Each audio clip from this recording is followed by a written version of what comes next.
విమర్శించేటప్పుడు ఏంటి ఈరోజు చట్టాలను ఉల్లంఘించున్నటువంటి విషయం పైన మేము మాట్లాడుతున్నాం. మానవ హక్కుల ఉల్లంఘనని మేము మాట్లాడుతున్నాం.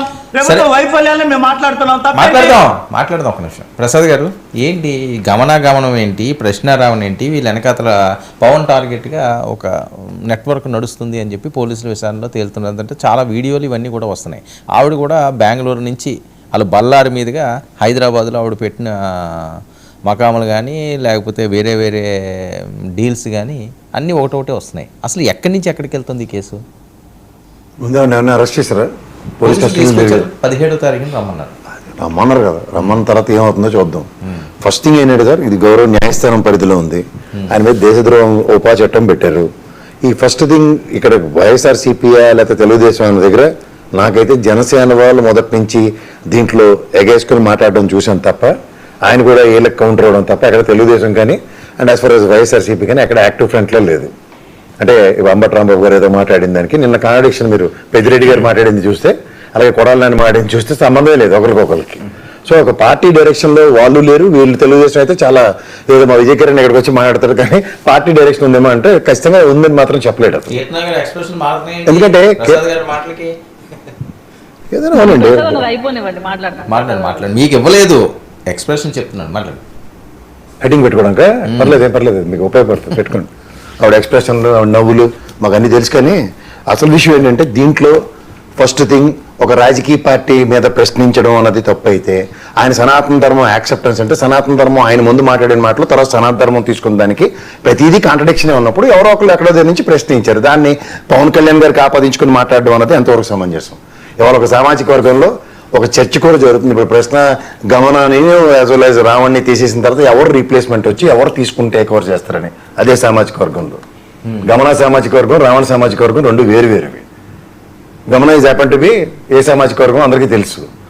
ఆ నడిపిస్తున్న ఎవడో ఆయన కూడా ఆ సామాజిక వర్గం గమనతో ఇద్దరు ఒకటే ఎవరికి సంబంధం ఉంటుంది? ఇప్పుడు నేను కాదు గౌరవ పోలీస్ డిపార్ట్మెంట్కి తెలిస్తే ఇప్పుడు కీర్తనం చెప్పింది లేకపోతే విజయకిరణ్ చెప్పాడు కాబట్టి నేను కూడా అంతేనా అని చెప్పేసి అంబరమాచార్యులకు గురవక్కర్లే. ఇది jurisdiction of this thing against గా ఈ కాన్స్పిరసీ. మీరు ఇందాక నుంచి భూపోద్ఘాతంలో చాలా చెప్పారు కదా, ఈవిడ వెనకాతలో బోల్డ్ మంది ఉన్నారట. ఆవిడే ఒక ఇంటర్వ్యూలో చెప్పింది, మన వాళ్ళందరినీ అలా అండమానికి ఒకసారి తీసుకెళ్దాం అనుకుంటున్నాను, లక్షద్వీప్కి తీసుకెళ్తాను, ప్యాకేజ్ మాట్లాడాను, అదే మాట్లాడుతున్నప్పుడు ఒక యూట్యూబ్ నడుపుతుంది, ఒక వ్యవస్థతో నడుపుతున్నప్పుడు 10-20 మంది అనుకోండి ఎవరు ఉండరు. ఈ రోజున్న ఈ పాటు యూట్యూబ్లే.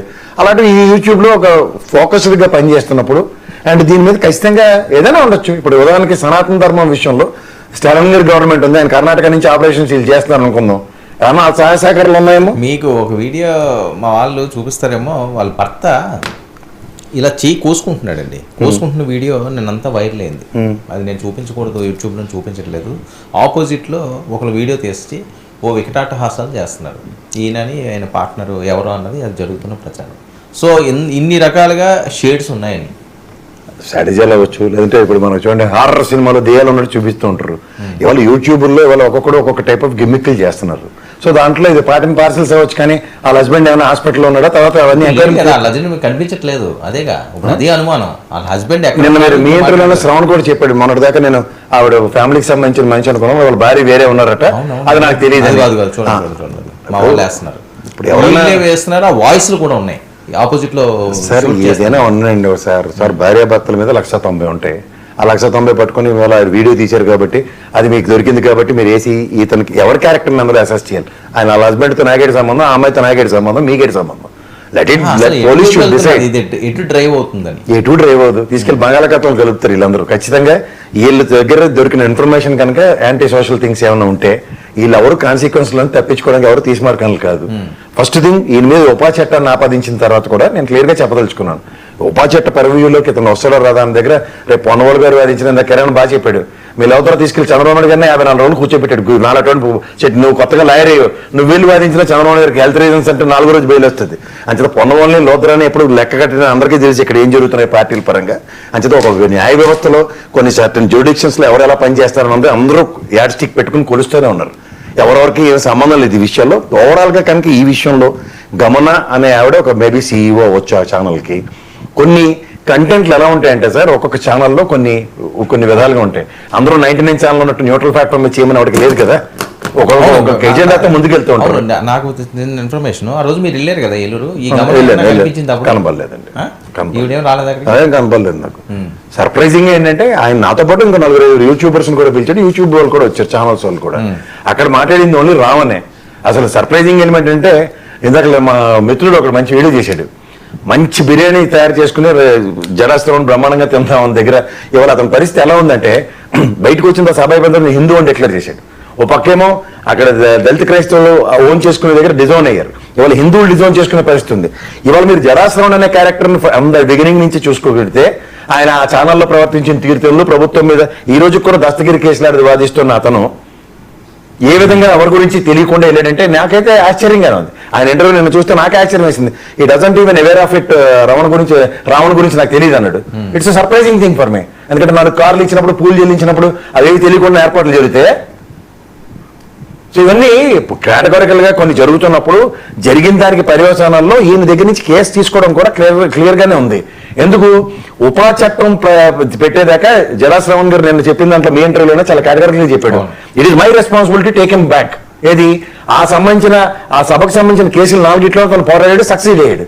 But where it comes to UAPA చట్టం అంటే అతను పరిధిలో లేదు. అది ఇప్పుడు ఒక వ్యక్తి యొక్క వ్యక్తిత్వం, క్యారెక్టర్ ఎలా తెలుస్తుందండి?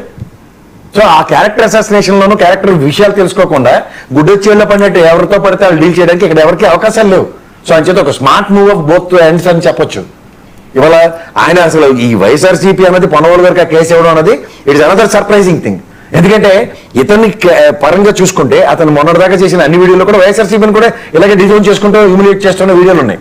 సో మీరు ఏ ప్రాస్పెక్ట్ లో తీసుకున్నా ఇతన్ని పార్టీల పరంగా ఓన్ చేసుకోవడానికి ఎవరైనా ఏ ప్రాతిపదిక మీద ఆలోచిస్తారో నాకు అర్థం కావట్లేదు. సే ఫర్ ఇన్స్టెంట్ అతని ఛానల్ ఒక ఎజెండా పెట్టుకుని పవన్ కళ్యాణ్ గారిని క్యాస్కేట్ చేయడానికో, లేదా ఆయన వ్యక్తిత్వ హననం చేయడానికో, లేదంటే ఆయన మీద పొలిటికల్ ఎజెండాతో కూటమిలోంచి ఆయన బయటకు తీసుకోవడానికి it may be A task. Okay, ఇప్పుడు వెనకాల ప్రకాష్ రాజ్ ఉన్నాడండి, ఇప్పుడు మొన్నటిదాకా వాళ్ళకి బ్రహ్మాండమైన రిలేషన్స్ ఉన్నాయి. ఇప్పుడు రిలేషన్స్ మీకు ఆ రోజు అతను మాట్లాడుతున్న తీరు ఇవన్నీ చూసి అనిపించిందా మనోడుగా సర్ప్రైజింగ్ థింగ్? వాళ్ళిద్దరూ పడతాడు అని అనిపించిందా? ఎందుకు కాన్సిక్వెన్స్ ఉండకుండా ఎలా ఉంటాయి సార్? అక్కడ నా గ్రౌండ్ లో ఎంతమంది ఇంటెలిజెన్స్ ఉన్నారో నాకు కనబడుతున్నారు. నేను కిందకు 2 సార్లు దిగి చూసినప్పుడు ఏ పాట ఇంటెలిజెన్స్ వాళ్ళు ఎలా ప్రవర్తిస్తారో అప్పుడు తెలియకుండా ఎవరు లేవు కదా. అప్పుడే అనుకున్నాను అవుతుంది. ఇప్పుడు డిస్ప్రపోర్షనేట్ గా ఎవరైనా మాట్లాడినప్పుడు కాన్సిక్వెన్స్ వాళ్ళిద్దరే ఎదుర్కొంటారు. ఎఫ్ఐఆర్ మీద జనసేన గారి మీద నమోదైంది, రావణ మీద కూడా ఎఫ్ఐఆర్లు, కేసులు, జైలు దాకా వెళ్ళారు. మరి మిగిలిన ఎవరి మీద ఎందుకు వాడించే అవకాశం లేదు అక్కడ? అలా మాట్లాడుతున్నప్పుడు ఎవరు కూడా. సార్ ఒక మాట చెప్తాను సార్, వాళ్ళిద్దరు జూమ్ లో ఉన్నారు, మీరే ఎన్నోసార్లు మనం వాళ్ళు జూమ్ లో ఉన్నారు, ఏం చేయగలుగుతున్నాం? ఇప్పుడు మీ వాళ్ళు మ్యూట్ చేసి లోగో డెలిబరేషన్ అట్నుంచి వచ్చింది అనుకోండి, ఏం చేయగలుగుతుంది మీరు చెప్పండి?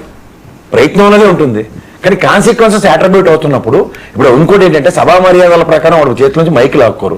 అందులో మోర్ ఓవర్ ఇప్పుడు కింద నుంచి జనాలు కూడా నా ప్రసాద్ గారితో కూడా మాడించిన 4-5 అన్నారు అనుకుందాం. ఇప్పుడు ప్రసాద్ గారు మాడించి దగ్గర నాకు విజ్ఞత లేకుండా ఏం మాట, నేను అలాంటి కాన్సిక్వెన్స్ ఎదుర్కొని ఉన్నాను. సంయమనాన్ని, విచక్షణని కోల్పోతున్నప్పుడు, సభల్లోనూ సభా మర్యాదల్ని పాటించినప్పుడు ఏమవుతుంది? వ్యక్తిత్వ ఎజెండాలు జస్టిఫై చేసుకోవడం కాదు కదా. ఒక దళిత క్రైస్తవ సమస్యల మీద ఎదుర్కోవడానికి జైభీం పార్టీ పరంగా వీళ్ళ యొక్క విధి విధానాలకి నేను ప్రభావితమై ఎన్నో ఉన్నాం అందరం. అక్కడ పర్సనల్ ఎజెండాలు అంటే ఏం చేయగలుగుతాం ఎవరైనా? ఓకే, ఒక వ్యక్తి యొక్క ఇండివిజువల్ ఎజెండాని ఎవరు ఎక్కడ ఏ ప్రాతిపదికన జస్టిఫై చేయలేరు. ఇండివిజువల్ ఎజెండాని తీసుకొచ్చి అక్కడ సభాముఖంగా జైభీం పార్టీకి సిద్ధాంతం ఇది రావణ్ మాడింది నేను ఒకటే అని చెప్పి జరాశ్రమం చెప్పాడు అనుకోండి, ఆయనైతే వస్తుంది. ఓకే, ఇప్పుడు ఇవన్నీ కాదు కదా. End of the day people should maintain some decorum. Right. Okay, Kiran గారు. నేను ఏదన్నా అంటే మన ఫస్ట్ సురేష్ గారికి ఫస్ట్ గుర్తుండిపోయి వచ్చేసి మాట్లాడతారు. ఇప్పుడు పెయిడ్ ఆర్టిస్టులు అన్నామంటే మాకు ఫస్ట్ నుంచి ఉన్న అవగాహన ఏంటంటే గత ప్రభుత్వంలో మీకు బాగా అర్థమై ఉంటుంది. బోరగడ్డ అనిల్, శ్రీరెడ్డి,